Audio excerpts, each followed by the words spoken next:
আল্লাহর কাছে সবচেয়ে প্রিয় কথা চারটি, সুবহানাল্লাহ, আলহামদুলিল্লাহ, লা ইলাহা ইল্লাল্লাহ, আল্লাহু আকবার। সুবহানাল্লাহ পড়েন।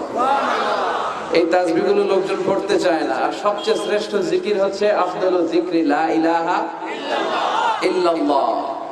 সব সময় এই জিকিরটা দিয়ে বিশ্বনবী জিহ্বাটারে ভিজিয়ে রাখতে বলেছেন। লা ইয়াজালু লিসানুকা রাতাবান মিন যিকরিল্লাহ। সব সময় তোমার জিহ্বাটা যেন আল্লাহর জিকির দিয়ে ভিজে থাকে। সব সময় আল্লাহর নাম জিহ্বায় রাখলে লাভ না লস? কত অবসর সময় আমরা কাটাই, তাই না? বাস স্টেশনে দাঁড়িয়ে থাকি, বাস আসে না, অবসরে বসে থাকি, সময় কাটে না, তখন আমরা কি বলবো? লা ইলাহা আছে সবচেয়ে প্রিয় কথা চারটি, সুবহানাল্লাহ, আলহামদুলিল্লাহ, লা ইলাহা ইল্লাল্লাহ, আল্লাহু আকবার। সুবহানাল্লাহ পড়েন।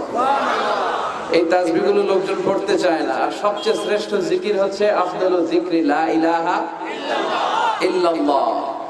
সব সময় এই জিকিরটা দিয়ে বিশ্বনবী জিহ্বাটারে ভিজিয়ে রাখতে বলেছেন।